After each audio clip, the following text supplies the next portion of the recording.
Samantala, umakyat na sa 21 ang naitatalang nasawi sa pananalasa ng Bagyong Karina at pinalakas na habagat sa Pilipinas. Batay ho yan sa pinakahuling datos ng Philippine National Police. May 15 naman ang napaulat na nasugatan habang 5 ang nawawala. Kunin natin ang live report ni Mar Gabriel. Mar? Alex, 7 sa mga nasawi ay mula dito sa Metro Manila. 3 naman ang naitala sa Region 3, habang 11 naman ang nasawi sa Calabarzon. Karamihan sa mga biktimang nasawi ay dahil sa pagkalunod, sa landslide at pagkakuryente. 21 individual na ang iniwang patay ng habagat at ng Bagyong Karina na nanalasa sa malaking bahagi ng bansa. Base sa datos ng PNP, 7 sa mga nasawi ay mula sa Metro Manila. 2 sa kanila ay mula sa lungsod ng Maynila at tig-1 sa Malabon, Valenzuela, San Juan, Mandaluyong at Pasay City na pawang mga namatay sa pagkalunod.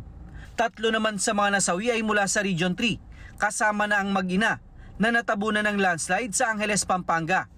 11 naman ang napaulat na nasawi sa Calabarzon, kabilang na ang 4 na magkakamag-anak na biktima rin ng landslide sa Agoncillo, Batangas at ang 3 na kuryente sa lalawigan ng Rizal. 15 naman ang napaulat na nasugatan, habang 5 ang patuloy na nawawala.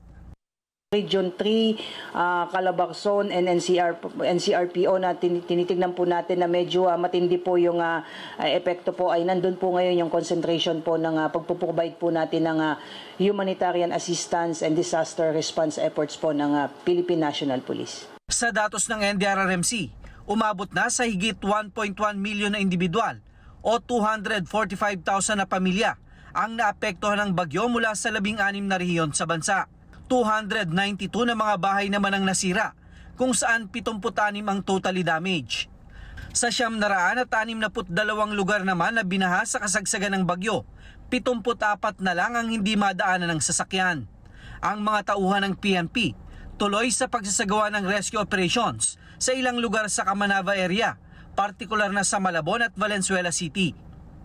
So nahirapan po talagang pasukin po yung lugar po na yon dahil as of monitoring po natin kagabi ay lagpas bubong po yung mga lugar po dyan sa Malabon at Valenzuela. In fact, yung mismong mga rescue team po natin, yung kasama na po yung Armed Forces of the Philippines, yung Philippine Coast Guard, pati rin po yung NDRRMC ay may mga hindi po talaga napasok po doon at ngayong umaga lamang po nila unti-unting napapasok po doon. So tuloy din ang pakikipag-ugnayan ng PNP sa kanilang mga regional office para sa clearing operation sa mga lugar na may landslide.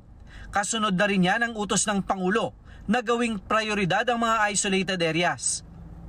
Yung pong MMDA ay tinutulungan po natin sa clearing operation po at gagamit na rin po sila ng mga equipment para i-wash out po yung makakapal na putik po para makapasok po yung mga kagamitan po natin dahil ang gusto po ng ating Pangulo ay makakarating kaagad yung mga tulong ng gobyerno lalong-lalo na po doon sa mga hindi nakating at isolated areas.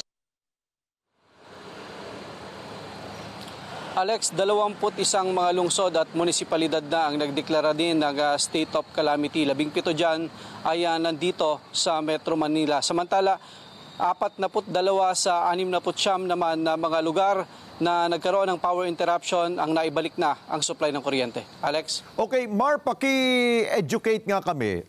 Dahil hindi magka-reconcile ang numero ng NDRRMC at ng OCD at itong Philippine National Police ay nasa 21 na, no? Ang NDRRMC, if I'm not mistaken, ay nasa 14 lang yata. Anong pinagbabasehan ng PNP kapag sila ay naglabas ng numero ng mga nasawi?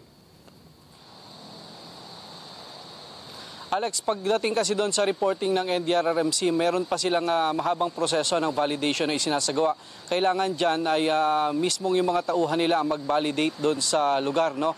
Na iniiwasan kasi nila dyan yung magkaroon ng double entry, particular doon sa mga biktima ng mga nasawi dahil pinagkakalooban ng asistansya ng pamahalaan. Pagdating naman dito sa report ng PNP, kaya mas mabilis na nakakarating sa kanilang yung report, ay meron silang mga reporting system mula doon sa kanilang mga regional office o maging mismo doon sa kanilang mga provincial office patungo sa regional office na pinapadala naman dito sa national headquarters, kaya mabilis na nilang naitatala itong mga biktima ng bagyo. Alex. Okay, maraming salamat sa Mark Gabriel. Mata natin dyan sa Campo Crame.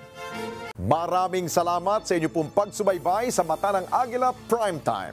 Para malaman ang matatag, matapang at matapat na mga balita, i-follow lamang at mag-subscribe sa @Net25 TV.